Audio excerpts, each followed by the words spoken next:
کہ بے اجازت جن کے گھر جبریل بھی آتے نہیں، قدر والے ہی جانتے ہیں عز و شان اہل بیت۔ عیسائیوں کا بہت بڑا ایک پادری تھا، ناظرین کرام، اس نے یہ لفظ بولے، او عیسائیوں، میں اپنی آنکھوں سے ایسے نورانی چہرے دیکھ رہا ہوں، اگر ان کے ہاتھ اٹھ گئے نا تو اللہ پہاڑ کو بھی زمین بوس کر دے گا۔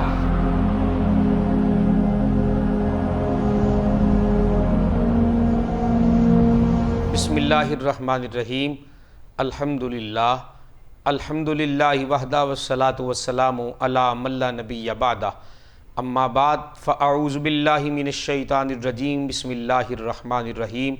فقل تعالوا ندعو ابناءنا وابناءکم ونساءنا ونساءکم وانفسنا وانفسکم ثم نبتہل فنجعل لعنۃ اللہ علی الکاذبین۔ آمنت باللہ، صدق اللہ مولانا العظیم۔ ناظرین کرام، محرم الحرام کا خصوصی پروگرام۔ ناظرین کرام، نواسۂ رسول، جگر گوشہ بطور، سید الشہداء حضرت سیدنا امام حسین علیہ الصلاۃ والسلام، آقا کریم علیہ الصلاۃ والسلام کے وہ عظیم نواسے ہیں جن کی محبت کو، جن کے پیار کو ہر امتی پر لازم اور ضروری قرار دیا گیا۔ ہم اہل بیت رسول کو آیات قرآنی کی روشنی میں اپنے ناظرین کے سامنے بیان کرنے کی کوشش کر رہے ہیں۔ پچھلے ولاگ میں ہم نے ایک آیت مقدسہ کو آپ کے سامنے رکھا، اور آج انشاءاللہ دوسری آیت مقدسہ کو آپ کے سامنے رکھنے کی کوشش کریں گے۔ تاریخ کو ہم جب دیکھتے ہیں تو ہمارے سامنے یہ بات آتی ہے کہ آیت مباہلہ کے نام سے ایک قرآن کریم فرقان حمید کی مشہور و معروف آیت مقدسہ ہے کہ جس کو آج ہم اپنی گفتگو کا حصہ بنائیں گے۔ عیسائیوں نے نبی کریم علیہ الصلاۃ والسلام کی بارگاہ میں آ کر کوئی بات عرض کی جس سے ان کا نبی کریم علیہ الصلاۃ والسلام سے اختلاف ہو گیا۔ آقا کریم علیہ الصلاۃ والسلام کچھ اور کہتے ہیں جبکہ آگے مد مقابل کچھ اور کہتا ہے۔ اس بات پر اختلاف ہوا۔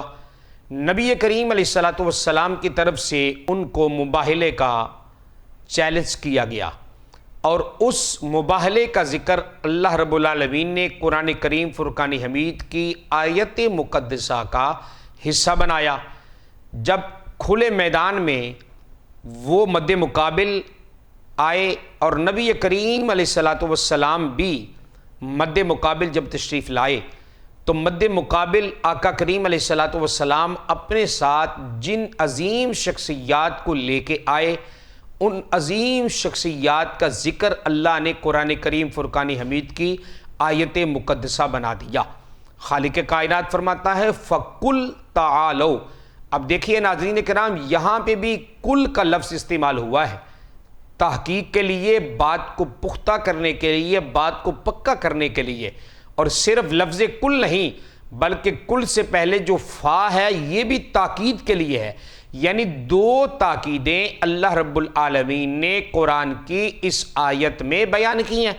اب اس کے بعد جس حکم کی طرف اللہ ہمیں بلا رہا ہے وہ حکم کیا تھا؟ فرمایا فَقُلْ، اے محبوب آپ کہہ دیجئے، تعالوا ندعو ابناءنا وابناءکم، کہ ہم بھی اپنے بچوں کو بلا لیتے ہیں، آپ بھی اپنے بچوں کو بلا لیں، ہم بھی اپنے عورتوں کو بلا لیتے ہیں، آپ بھی اپنی عورتوں کو بلا لیں۔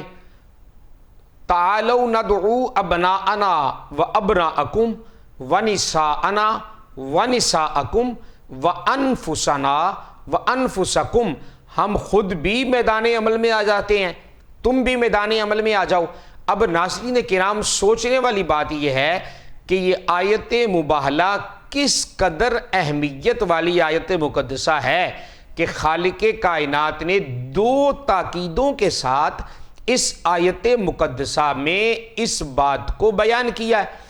اب عیسائی جو مد مقابل تھے، جب وہ میدان عمل میں آئے تو مسلمانوں کی طرف سے میدان عمل میں آنے والے کون تھے؟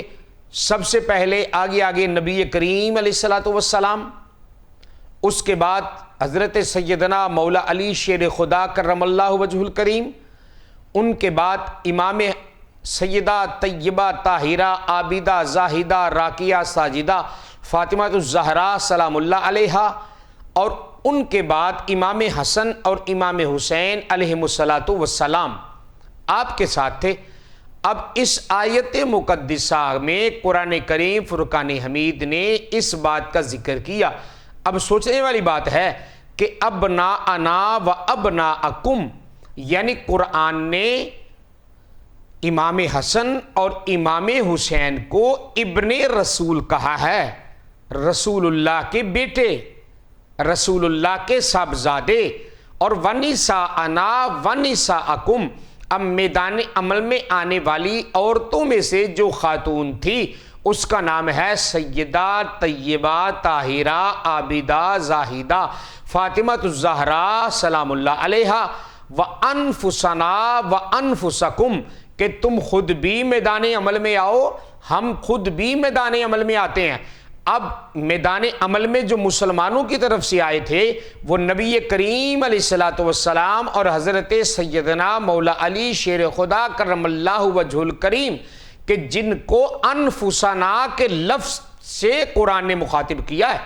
اور ناظرین کرام، جب یہ نورانی قافلہ میدان عمل کی طرف جا رہا تھا، یہ نورانی قافلہ، میں بار بار یہ لفظ بول رہا ہوں اس لیے کہ اعلیٰ حضرت عظیم البرکت نے یہ لکھا ہے کہ تیری نسل پاک میں ہے بچہ بچہ نور کا، کہ تو ہے عین نور، تیرا سب گھرانہ نور کا۔ اب ناظرین کرام، اس نسل میں جو بچہ پیدا ہوا وہ نور ہے۔ اب جن سے یہ نسل چلی ہے تو یہ وہ نورانی قافلہ ہے جو میدان عمل میں مباہلہ کے لیے جا رہا ہے۔ اب جاتے جاتے جب یہ نورانی قافلہ وہاں پہ پہنچا ہے تو عیسائیوں کا بہت بڑا ایک پادری تھا، ناظرین کرام، اس نے یہ لفظ بولے، انی لارا وجوہن، او عیسائیوں، میں اپنی آنکھوں سے ایسے نورانی چہرے دیکھ رہا ہوں۔ اب نورانی قافلہ تو بن گیا نا جی، کہ جن کے چہرے ہی نورانی ہیں۔ اب تصدیق کہاں سے ہے؟ عیسائی پادری کی طرف سے تصدیق ہو رہی ہے۔ اس نے کہا کہ انی لارا وجوہن، میں نورانی چہرے دیکھ رہا ہوں، لو سأل اللہ ان یزیلا جبلا لازالہ من مکانہ، اگر ان کے ہاتھ اٹھ گئے نا، اگر ان کے ہاتھ اٹھ گئے نا تو اللہ پہاڑ کو بھی زمین بوس کر دے گا۔ ان یزیلا جبلا لازالہ من مکانہ، پہاڑ بھی اپنی جگہ سے ہل جائے گا۔ تو فلا ان کے ساتھ تم مباہلہ نہ کرو ورنہ تم تباہ و برباد ہو جاؤ گے۔ ناظرین کرام، سوچنے والی بات ہے، اہل بیت رسول کا یہ عظیم قافلہ کس قدر عزت والا، عظمت والا، رفعت اور شانوں والا ہے، کہ جس کو اپنے تو اپنے غیر بھی تسلیم کرتے ہیں، کہ جب ان کے ہاتھ اٹھتے ہیں تو پھر کوئی چیز ایسی نہیں ہوتی کہ جس کی وجہ سے اللہ ان کی دعاؤں کو قبول نہیں کرتا، بلکہ جب یہ ہاتھ اٹھتے ہیں تو فوراً خالق کائنات ان کی دعاؤں کو شرف قبولیت عطا فرماتا ہے۔ تو ناظرین کرام، یہ قرآن کریم فرقان حمید کی دوسری آیت مقدسہ، کہ جو نواسہ رسول جگر گوشہ بطول سید الشہداء حضرت سیدنا امام حسین علیہ السلام کی شان اقدس میں نازل ہوئی، اور بالکل اسی طرح قرآن کی اور آیات مقدسہ بھی حضرت سیدنا امام حسین علیہ الصلوۃ والسلام کی شان اقدس میں نازل ہوئی ہیں۔ اور اعلیٰ حضرت نے کہا ہے کہ بے اجازت جن کے گھر جبریل بھی آتے نہیں، قدر والے ہی جانتے ہیں عز و شان اہل بیت۔ اللہ مجھے اور آپ کو اس عظیم قافلے سے محبت، پیار، عقیدت اور مودت کی توفیق عطا فرمائے۔ وآخر دعوانا ان الحمد للہ رب العالمین۔